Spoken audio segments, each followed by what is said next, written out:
Les présidents des autorités de régulation sectorielle réunis au siège de la Commission de la concurrence pour un événement majeur, la signature de l'accord de coopération entre les autorités de régulation sectorielle, une démarche qui va contribuer à une concurrence saine et durable, au développement du secteur privé et à l'amélioration du climat des affaires. Toutes les différentes autorités de régulation sectorielle ont des activités qui se rejoignent à certains moments.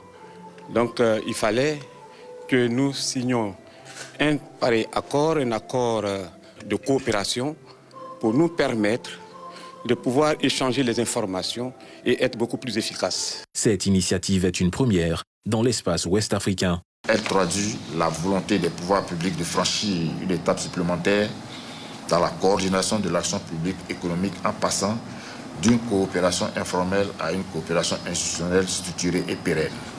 Cette démarche est d'autant plus importante que les marchés deviennent de plus en plus complexes et que les frontières entre les différents secteurs économiques tendent à s'estomper, notamment sous l'effet de la transformation numérique, de l'innovation technologique avec l'avènement de l'intelligence artificielle et de l'évolution des modèles économiques.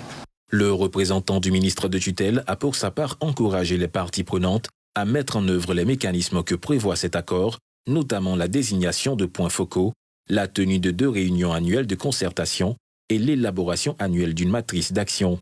À cet égard, je voudrais me féliciter des mécanismes prévus dans le cadre de cet accord, notamment en matière d'échange d'informations, de concertation, de partage d'expertise, de renforcement des capacités et de coordination des interventions. La désignation de points focaux au sein des différentes institutions permettra de donner à cette coopération une véritable dimension opérationnelle.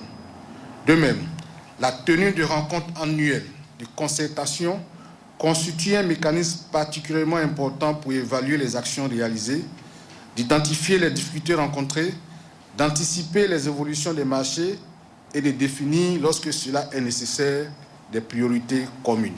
Avant la signature de l'accord, cet atelier a permis d'examiner et de valider le projet de coopération. Les travaux ont réuni les présidents d'autorités et de régulation, le CEPICI, le Centre de promotion des investissements en Côte d'Ivoire et d'autres partenaires institutionnels.